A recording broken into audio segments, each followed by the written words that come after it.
नमस्कार, मैं हूं डॉक्टर अभय संघी और आज हम पढ़ने वाले हैं cellular architecture of the human lung. Basically आज हम स्टडी करेंगे कि कौन कौन से टाइप्स के सेल्स प्रेजेंट होते हैं हमारे लंग्स में। पहले हम ये समझेंगे कि कौन कौन से टाइप के सेल प्रेजेंट होते हैं, उसके बाद ही हम आने वाले लेक्चर्स में ये समझ पाएंगे कि what is the actual physiology of lungs, है ना। लंग्स की फिजियोलॉजी समझने के लिए पहले हमें उसके सेल्स के बारे में पता होना चाहिए। तो आज हम स्टार्ट करने वाले हैं cellular architecture of the human lung. Okay, so देखिए, अपन ना लंग्स को, जैसा कि हमें पता है, लंग्स में से दो जोन होते हैं। एक तो होता है ये कंडक्टिंग जोन, ठीक। इसके बाद क्या होता है, जैसे कि ये ट्रेकिया, फिर ये ब्रोंकाई, ठीक है, ब्रोंकियोल्स आगे जा करके। तो यहाँ तक तो क्या हो गया, कंडक्टिंग जोन। इस कंडक्टिंग जोन में कौन कौन से टाइप्स के सेल प्रेजेंट होते हैं पहले हम वो डिस्कस करेंगे। फिर एल्वियोलाई में कौन से प्रेजेंट होते हैं वो बाद में डिस्कस करेंगे। तो द ब्रोंकियल एपिथेलियम क्या होता है, ये हमारा, जैसे कि ये हो गया ट्रेकिया, ये ब्रोंकाई। अब क्या होता है, ये ट्रेकिया और ये ब्रोंकाई में क्या होते हैं, एक लेयर प्रेजेंट होती है सेल्स की। These cells are called epithelial cells. कौन से सेल्स हैं, एपिथेलियल सेल्स। तो ये लाइनिंग को क्या कहेंगे हम, एपिथेलियल लाइनिंग। क्या बोलेंगे, एपिथेलियल लाइनिंग। अब ये जो सेल्स यहाँ पे प्रेजेंट होते हैं, जो इसको लाइन कर रहे होते हैं अंदर से, ये सेल्स ना अलग अलग टाइप के सेल्स होते हैं। कैसे होते हैं, अलग अलग। कौन कौन से टाइप के सेल्स हैं वो हम स्टडी करेंगे। उसको देखिए आप यहाँ पे इस पिक्चर में, ये आपको दिख रहा है, ये बेसमेंट मेम्ब्रेन हो गई। इसके ऊपर एक सिंगल लेयर प्रेजेंट है, मल्टीपल कई सारे सेल्स की। ये कई सारे सेल्स प्रेजेंट है लाइन से, एक के ऊपर एक नहीं है। कैसे प्रेजेंट है, लाइन से। लेकिन जब हम इसको देखते हैं माइक्रोस्कोप में तो अपने को ये दिखाई देता है कि इन सभी के न्यूक्लियस हमें कैसे दिखाई देते हैं, अलग अलग लेवल पर। ये न्यूक्लियस हमें अलग अलग लेवल पर दिखाई देते हैं। तो हमें ऐसा लगता है कि अगर न्यूक्लियस एक यहाँ पर है, दूसरा यहाँ पर है, तीसरा यहाँ पर है, तो ऐसा लगता है कि शायद 3 लेयर्स हैं। एक सेल यहाँ होगा, फिर दूसरा यहाँ होगा, तीसरा इस यहीं पर होगा। ऐसा लगता है कि ये 3 लेयर्ड स्ट्रक्चर है, लेकिन ये 3 लेयर्ड नहीं है। यहाँ पर एक सिंगल लेयर है सेल्स की, एक सिंगल लेयर प्रेजेंट है। इसीलिए अब हमें बस ऐसा लगता है, इसीलिए इसको बोलते हैं स्यूडो स्ट्रेटिफाइड एपिथेलियम। क्या होता है, एक तरह का स्यूडो स्ट्रेटिफाइड एपिथेलियम लाइनिंग। अब हर एक सेल के बारे में हम पढ़ने वाले हैं। ये जितने भी टाइप के सेल्स आप देख रहे हैं, this is the tuft cell, goblet cell, okay, ciliated cell, ये सब हम डिस्कस करने वाले हैं। Neuroendocrine cell, secretory club cells, है ना, बेसल सेल्स, ये सब हम स्टडी करेंगे एक एक करके, जितने भी अभी नाम दिए हुए हैं। तो आइए आते हैं, सबसे पहले हम देखते हैं कि कौन से सेल्स हम देखने वाले हैं अभी। Ciliated cells. कौन से, सीलिएटेड सेल्स। सीलिएटेड सेल्स नाम से समझ में आ रहा है, इनमें क्या प्रेजेंट होंगे, सीलिया, यानी कि हेयर लाइक प्रोजेक्शंस प्रेजेंट होंगे। ओके, और ये हेयर लाइक प्रोजेक्शंस क्या करेंगे, ये जो म्यूकस सिक्रीट करते हैं ना, हमें पता है कि हमारे जो रेस्पिरेटरी ट्रैक्ट है उसमें क्या होता है, एक म्यूकस का सिक्रेशन होता है। कौन से सेल्स होते हैं वो हम पढ़ेंगे अभी। तो जो म्यूकस है, उस म्यूकस को अपवर्ड की तरफ ले जाने का काम कौन करते हैं, हमारे सीलेटेड सेल्स। ये आप इस पिक्चर में देख भी सकते हैं। ये कौन से सेल्स है, मान लीजिए यहाँ पर ये प्रेजेंट है सीलिएटेड सेल्स। क्यों, क्योंकि यहाँ पे प्रेजेंट है क्या, इनमें सीलिया। ये सीलिया क्या करते हैं, म्यूकस को अपवर्ड मूव करवाते हैं। कैसे मूव करवाते हैं, अपवर्ड, ताकि फिर ये फेरिंग से होते हुए इसको बाहर किया जा सके, ठीक है। इसमें कई सारे पैथोजेंस, डस्ट पार्टिकल्स वगैरह होते हैं जो कि म्यूकस में मिक्स होते हैं, उसको, उस म्यूकस को आगे ऊपर की तरफ ले जाने का काम कौन करते हैं, हमारे सीलिएटेड सेल्स। ओके, अब मैंने जैसा कि कहा था म्यूकस, तो म्यूकस कौन प्रोड्यूस कर रहा होता है, हमारे गॉबलेट सेल्स। कौन से सेल्स, गॉबलेट सेल्स। एक और टाइप के सेल्स होते हैं गॉबलेट सेल्स, जो सिक्रेट करते हैं म्यूकस। और ये एक तरह का वाइन शेप्ड होते हैं ना, वाइन का जो ग्लास होता है, या फिर गॉबलेट शेप जिसको हम कहते हैं। तो these are called, that's why these are called goblet cells. Okay, now third type के जो सेल्स होते हैं उनको हम बोलते हैं क्लब सेल्स। क्या होते हैं, क्लब सेल्स। ये क्लब सेल्स ना एक्चुअली ये प्रेजेंट होते हैं मेनली स्मॉल ब्रोंक्यूल्स में। जैसे कि ये ट्रेकिया हो गया, ये ब्रोंकाई हो गया, सेम यहाँ पे ये ब्रोंकाई, फिर ये प्राइमरी हो गया, सेकेंडरी ब्रोंकाई, फिर टर्शरी ब्रोंकाई, ठीक है। फिर आगे जाके क्या होते हैं, ब्रोंक्यूल्स। तो ये ब्रोंक्यूल्स में प्रेजेंट होते हैं क्या, हमारे क्लब सेल्स। ये क्लब सेल्स क्या करते हैं, एंटी इन्फ्लामेटरी प्रोटीन्स सिक्रेट करने का काम करते हैं। इसके अलावा जब हमारे ये जो हमारे क्लब सेल्स हैं वो एक तरह के स्टेम या फिर प्रोजेनिटर सेल्स का भी काम करते हैं। जब हमारी स्मॉल ब्रोंक्यूल्स में ये सीलेटेड सेल्स और गॉबलेट सेल्स डैमेज हो जाते हैं, तो वापस से रिप्लेस कौन करेगा इनको, हमारे क्लब सेल्स। ये डिवाइड करेंगे और रीजनरेट होकर क्या बनाएंगे, क्लब सेल्स और गॉबलेट सेल्स। तो ये एक तरह का क्या काम कर रहे हैं, स्टेम सेल्स या प्रोजेनिटर सेल्स का भी काम कर रहे होते हैं। दूसरे टाइप के सेल्स होते हैं, that are called basal cells. ये बेसल सेल्स क्या होते हैं, these are small cuboidal shaped. कैसे होते हैं, स्मॉल क्यूबॉइडल शेप्ड के होते हैं। ये बेस में प्रेजेंट होते हैं, बेसल साइड में, and that's why that are attached to the basement membrane. ये बेसल सेल्स क्या होते हैं, बेसल पार्ट प्रेजेंट होते हैं, that's why they are called basal cells. और ये भी क्या होते हैं, एक तरह के प्रोजेनेटर सेल्स होते हैं या स्टेम सेल्स होते हैं, जो क्या करते हैं, डिवाइड होकर के नए सीलिएटेड सेल्स और नए गॉबलेट सेल्स बनाते हैं। इतना क्लियर। आगे बात करते हैं और कौन कौन से टाइप्स के सेल्स प्रेजेंट होते हैं। तो हालांकि अपन ये सब स्टडी करेंगे डिटेल में आगे और भी। एक और जो होते हैं टाइप के वो होते हैं आयोनोसाइट्स। क्या होते हैं, आयोनोसाइट्स। ये आयोनोसाइट सेल्स क्या करते हैं, ये एक तरह का प्रोटीन सीक्रेट करते हैं, दैट इज कॉल्ड CFTR। क्या बोलते हैं, CFTR प्रोटीन, जो क्या कर रहा होता है, ये एक्चुअली जो हमारी ये जो कंडक्टिंग जोन है, अंदर जो ये सरफेस है, इस सरफेस की पीएच को और जैसा कि ये जो सरफेस है, इसे थोड़ा सा इसमें हाइड्रेशन होना भी जरूरी है। ऐसा नहीं कि ये पूरी ड्राई हो जाए, ड्राई हो गई तो ब्लीडिंग स्टार्ट हो जाएगी दोस्त।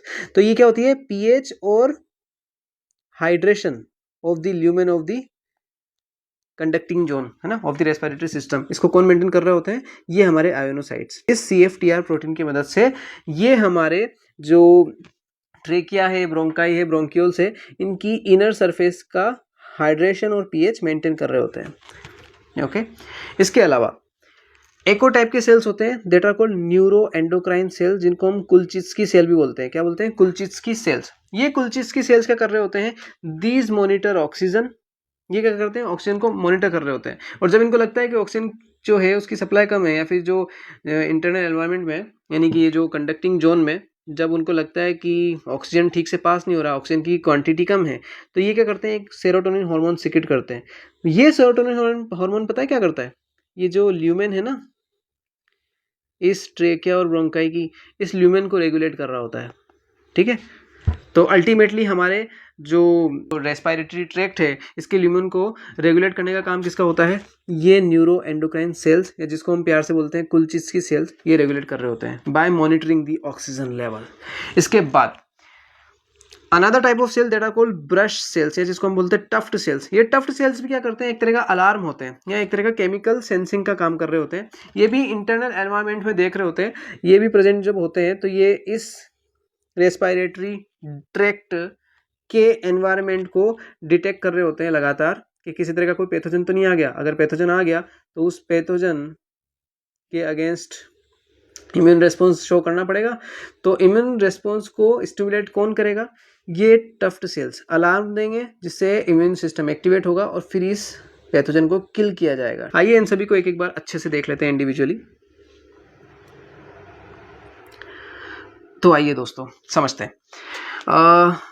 ये हम डिस्कस कर चुके हैं गॉबलेट सेल्स, जो क्या करते हैं, एक स्टिकी म्यूकस सीक्रेट करते हैं, है ना, to trap the inhaled debris, dust particles हो गया, पैथोजन हो गया, है ना, बैक्टीरिया, वायरस, फंगस, इनके स्पोर्स को रोकने के लिए क्या करते हैं, ये गॉबलेट सेल्स म्यूकस सीक्रेट कर रहे होते हैं। और सिर्फ म्यूकस सीक्रेट करने से काम नहीं चलेगा दोस्त, म्यूकस में वो ट्रैप तो हो जाएंगे, ठीक है, डस्ट पार्टिकल्स और बैक्टीरिया, वायरस, फंगस, लेकिन वापस से इसको जो है यहाँ से इसकी क्लीनिंग होना भी जरूरी है। तो एक और टाइप के सेल्स प्रेजेंट होते हैं, दैट्स आर कॉल्ड क्या, सीलेटेड सेल्स, जो इस म्यूकस को कहाँ ले जाएंगे, अपवर्ड मूव करवाएंगे, ठीक है, और फिर वो बाहर निकल जाएंगे।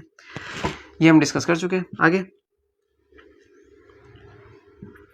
अब देखिएगा, इसके अलावा कुछ और सेल्स होते हैं, आयोनोसाइट्स, है ना, ये भी हम डिस्कस कर चुके हैं। CFTR प्रोटीन सीक्रेट कर रहे होते हैं, क्या मेंटेन कर रहे होते हैं, by pulling ions they maintain the surface pH and hydration. These are the, ये क्या कर रहे हैं, आयंस को पुल कर रहे हैं और क्या मेंटेन कर रहे हैं, सरफेस का पीएच और हाइड्रेशन। इसके अलावा एक और टाइप के सेल्स होते हैं, that are called neuroendocrine cells या कुलचित्स्की सेल्स। ये कुलचित्स्की सेल्स क्या कर रहे होते हैं, monitor the oxygen level and release serotonin, serotonin hormone को रिलीज करेंगे। क्यों, क्योंकि सेरोटोनिन हार्मोन ही क्या कर रहा होता है, हमारी रेस्पिरेटरी ट्रैक्ट के ल्यूमेन को क्या कर रहा होता है, रेगुलेट कर रहा होता है।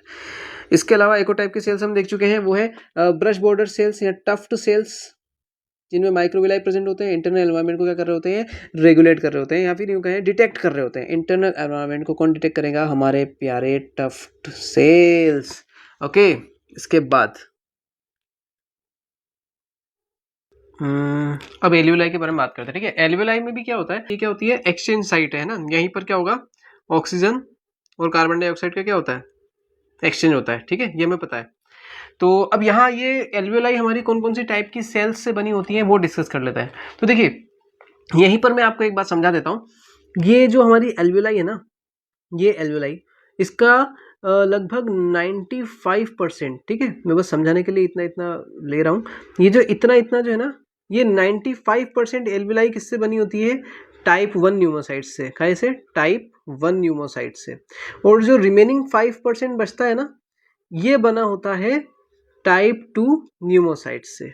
और इनके बारे में अपन आगे समझ लेते हैं। तो देखिए, ये आ गए हमारे टाइप 1 और टाइप 2 न्यूमोसाइट। टाइप 1 न्यूमोसाइट्स और टाइप 2 न्यूमोसाइट्स में डिफरेंस क्या होता है? जो टाइप 1 न्यूमोसाइट्स है, ये क्या होते हैं? थिन होते हैं और फ्लैट होते हैं। फ्लैट होना जरूरी भी है, थिन होना भी जरूरी है, तभी तो क्या होगा, गैसियस एक्सचेंज हो पाएगा एल्विलाई में, है ना। और एल्विलाई का मेजर पोर्शन इसीलिए कौन बनाते हैं हमारे? ये टाइप 1 न्यूमोसाइट्स। अप्रोक्स 95% यही कवर करके रखते हैं, ठीक है, एल्विलाई को। बाकी का जो रिमेनिंग 5% है, वो कौन बनाते हैं हमारे?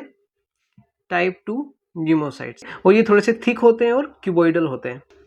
ओके, इसके अलावा जो टाइप 1 न्यूमोसाइट्स है, ये ही वो साइट होती है ना, ये क्या करते हैं? थिन होने की वजह से these cells enable rapid diffusion of oxygen and carbon dioxide. इसमें इनका प्राइमरी फंक्शन बस यही है ना, सेकेंडरी फंक्शन में ऐसा कुछ है नहीं। अब बात करते हैं टाइप 2 न्यूमोसाइट्स। फिर इनका क्या काम होता है? ये तो थिक होते हैं, क्यूबॉइडल होते हैं, तो इनका काम ये होता है कि जब ये टाइप 1 न्यूमोसाइट्स डैमेज हो जाएंगे, तो ये टाइप 2 न्यूमोसाइट्स एक तरह के प्रोजेनाइटर सेल्स की तरह काम करते हैं। वो इन टाइप 1 न्यूमोसाइट्स को दोबारा बना दिया करते हैं। ये काम होता है इन टाइप 2 न्यूमोसाइट्स का। दूसरा एक और काम होता है, ये जो हमने देखा था ना, यहाँ पर ये एल्विलाई है। ये एल्विलाई क्या होती है? जब आप ब्रीद इन कर रहे हैं ना, जब आप सांस अंदर ले रहे हैं, सांस लेने को हम बोलते हैं इनहेलेशन, और सांस को वापस से बाहर छोड़ने को क्या बोलते हैं? एक्सहेलेशन। तो जब आप एयर को एक्सहेल कर रहे होते हैं, तो ये थोड़ी सी क्या हो जाती है? एल्विलाई श्रिंक होती है। क्या होती है? श्रिंक होती है, लेकिन पूरी तरह से कोलैप्स नहीं होती कि पूरी कोलैप्स हो गई, ठीक है। तो इसको कोलैप्स होने से कौन बचाते हैं? वो बचाते हैं हमारे टाइप 2 न्यूमोसाइट्स। ये एक बहुत इंपॉर्टेंट फंक्शन है, क्योंकि जब आप ब्रीद इन कर रहे हो, तब क्या होती है? एल्विलाई और इन्फ्लेटेड हो जाएगी। नॉर्मल पोजीशन मान लीजिए उसकी ये है, तो बाद में क्या हो जाती है? इन्फ्लेटेड होकर के ये वाली साइज हो जाएगी। और जब आप एक्सहेल कर रहे होते हो, तो क्या होता है? इसकी साइज थोड़ी सी श्रिंक होती है, थोड़ी सी कम हो जाएगी, ऐसी हो जाएगी, ठीक है। तो कोलैप्स से बचाने के लिए क्या होता है? यहाँ पर एक पिगमेंट प्रेजेंट होता है, ठीक है। उस पिगमेंट को हम कहते हैं सरफेक्टेंट। और ये सरफेक्टेंट कौन प्रोड्यूस कर रहा होता है? हमारी type 2 pneumocytes. Okay, I hope ये बात समझ में आई होगी। इसके अलावा और कौन से सेल्स होते हैं? हमारे लंग्स को इम्यूनिटी प्रोवाइड करने के लिए कुछ सेल्स प्रेजेंट होते हैं। एक होता है मैक्रोफेज, ठीक है, मैक्रोफेजेस, जो एल्विलाई के अंदर प्रेजेंट होते हैं। जो मैक्रोफेजेस एल्विलाई के अंदर प्रेजेंट होते हैं और एल्विलाई को इम्यूनिटी प्रोवाइड कर रहे होते हैं, that are called dust cells. इनको स्पेसिफिकली हम क्या बोलते हैं? Dust sales. ये एल्विलाई के अंदर रह करके इम्यूनिटी प्रोवाइड करते हैं। ये क्या करते हैं? जब भी कोई बैक्टीरिया, फंगस, वायरस अगर अंदर आता है ना, फंगस के कोई स्पोर्स वगैरह आते हैं, तो ये क्या करते हैं? उसको फेगोसाइटोस कर लेते हैं, है ना, उसको ईट कर लेंगे और उसको किल कर देंगे। इसके अलावा कुछ और भी मैक्रोफेजेस होते हैं जो टिश्यूज के बीच में प्रेजेंट होते हैं, एल्विलाई के अंदर नहीं, टिश्यूज के बीच में रहकर के इम्यूनिटी प्रोवाइड कर रहे होते हैं। That macrophages are called interstitial macrophages. Interstitial मतलब क्या? टिश्यूज के बीच में रहकर के, यानी कि बिटवीन टिश्यूज के बीच में रहकर के इम्यूनिटी प्रोवाइड कर रहे होते हैं। इसके अलावा कुछ स्पेशल टाइप के सेल्स और होते हैं जो इम्यूनिटी प्रोवाइड करते हैं। ये डेंड्राइटिक सेल्स मुझे बड़े प्यारे लगते हैं यहाँ पर है। ये बिल्कुल ना जैसे छोटे बेबी नहीं होते, जो छोटे बच्चे होते हैं, बिल्कुल वैसी हरकत कर रहे होते हैं। मान लीजिए जैसे छोटे बच्चे को कोई नई चीज़ मिलती है, कोई भी ऐसी चीज़ जो उसको नहीं पता कि ये क्या है, तो वो क्या करेगा? वो छोटा बेबी ने वो चीज़ उठाई और उसको समझ नहीं आ रहा है ये क्या है, तो वो कहाँ लेके जाएगा? अपने पेरेंट्स के पास, ठीक है। यहीं पर भी वही होता है। क्या होता है? ये क्या होती है? हमारे लंग्स में प्रेजेंट होती हैं, लेकिन जब इनको कोई पैथोजन मिलता है, तो ये उस पैथोजन को क्या करती है? जैसे कि ये पैथोजन है, ये इसको पकड़ लेगी, ठीक है। ये डेंड्राइटिक सेल इसको पकड़ने के बाद क्या करेगी? ये लेके जाएगी कि यार ये कुछ मिला मुझे, देखो क्या मिला क्या मिला, है ना। जैसे छोटे बच्चे पेरेंट्स के पास लेके जाते हैं, ऐसे डेंड्राइटिक सेल किसके पास लेकर के जाएगी? लिम्फ नोड्स के पास, है ना, जो नियर बाय लिम्फ नोड होंगे लंग्स के, उन नियर बाय लिम्फ नोड को जाकर के बोलेगी देखो मुझे क्या मिला। फिर लिम्फ नोड बोलेगा वेरी गुड, बहुत अच्छी चीज मिली आपको, ठीक है। फिर ये अगर पैथोजन है तो उस पैथोजन को क्या कर देगा? ये लिम्फोइड सेल उसको किल कर देगा, ठीक है। और डेंड्राइटिक सेल वापस घूमते घूमते पहुंच जाएगी लंग्स के पास। फिर वहां से फिर एक और नया पैथोजन उठाएगी, फिर बोलेगी देखो मुझे क्या मिला क्या मिला। फिर लिम्फोइड बोलेगा वेरी गुड, और फिर उस पैथोजन को किल कर देगी, ठीक है। और फिर डेंड्राइटिक सेल वापस अपने काम पे लग जाएगा। एक और टाइप की सेल होती है, that are called innate lymphoid cells, है ना। लिम्फोइड सेल्स बेसिकली जो बाय बर्थ होती है, इसलिए इसको हम बोलते हैं इनेट, है ना, बाय बर्थ। तो हमारे लंग्स में कुछ लिम्फोइड सेल्स होते हैं, है ना, जो बाय बर्थ होते हैं इन्नेट लिम्फोइड सेल्स, ये इन्नेट लिम्फोइड सेल्स क्या काम कर रहे होते हैं, जैसे इसको भी हम वैसे ही समझेंगे, जैसे घर पे मदर होती है वही काम कौन कर रही होती है, ये लिम्फोइड सेल्स, ठीक है। ये इन्नेट लिम्फोइड सेल्स क्या होता है, मदर का काम क्या होता है, अपने बच्चों को देखना कि वो अगर हेल्दी है या नहीं है ना, बेसिकली यही कि वो अपने बच्चे की केयरिंग कर रही होती है। वैसे ही क्या होता है, ये जो लिम्फोइड सेल्स है, इन्नेट लिम्फोइड सेल्स, ये क्या कर रही होती हैं, ये हमारे लंग्स में प्रेजेंट जो सेल्स होती हैं, जो हेल्दी सेल्स है, उनको मॉनिटर कर रही होती हैं। जैसे उनको लगता है कि सेल्स जो हैं वो डैमेज हो रहे हैं, है ना, तो बच्चा, जैसे मान लीजिए बच्चा बीमार होता है तो वो रोने लगता है, वैसे ही जब ये सेल्स, हमारे लंग्स के अंदर प्रेजेंट सेल्स, हेल्दी सेल्स जब डैमेज होने लगती है तो क्या करती हैं, ये रोती तो नहीं है, सेल्स है, तो ये क्या करती है, कुछ केमिकल सिक्रेट कर रही होती है, ठीक है, कुछ केमिकल सिक्रेट कर रही होती है। ये केमिकल सिक्रेट हुए तो जैसे मदर को पता चल जाता है बच्चे के रोने पर, वैसे ही ये केमिकल्स को देख करके पता चल जाता है किनको, इन लिम्फोइड सेल्स को। अब मदर क्या करती है, फादर को फोन करेगी, वैसे ही ये इन्नेट लिम्फोइड सेल्स क्या करती हैं, ये सेल्स कुछ साइटोकाइंस रिलीज कर रही होती हैं। क्या रिलीज करती हैं, साइटोकाइंस। और साइटोकाइंस क्या करेगा, जैसे फोन करके बुलाया जाता है पिताजी को, वैसे साइटोकाइन रिलीज करके बुलाया जाता है B lymphocytes, T lymphocytes, neutrophils, natural killer cells, mast cells, eosinophils, ठीक है। और फिर ये सेल्स आते हैं और जो भी बैक्टीरिया या पैथोजन जो परेशान कर रहा था हमारी हेल्दी सेल्स को, ठीक है, उसको किल करने का काम करते हैं, ठीक है। मान लीजिए ये पैथोजन था, ये परेशान कर रहा था हमारी हेल्दी सेल्स को, तो ये हमारे लिम्फोइड सेल्स क्या करते हैं, ये न्यूट्रोफिल लिम्फोइड सेल्स, ये उस पैथोजन को क्या कर देते हैं, किल कर देते हैं। आगे बात करते हैं।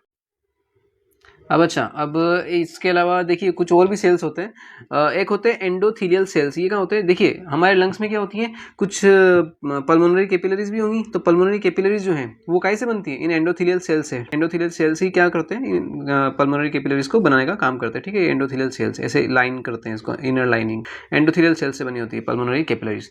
तो एक तो एंडोथीलियल सेल्स होंगे हमारे लंग्स में, और क्या होंगे, क्या होता है कि हमारी जो ब्रोंकाई और ब्रोंक्यूल्स हैं, है ना, उनके आसपास, है ना, उन ब्रोंकाई और ब्रोंकियल्स को सराउंड करते हुए कुछ मसल्स होती है ना, कुछ मसल सेल्स होते हैं।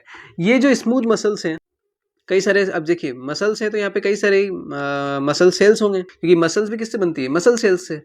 और मसल्स के अंदर क्या प्रॉपर्टी होती है, कॉन्ट्रैक्शन और रिलैक्सेशन की। तो होता क्या है, इसलिए क्या होता है, ये कुछ हद तक हमारी ब्रोंकाई और ब्रोंक्यूल्स की ल्यूमेन को भी क्या करते हैं, रेगुलेट कर रहे होते हैं, ठीक है, उसकी डायमीटर को। क्लियर।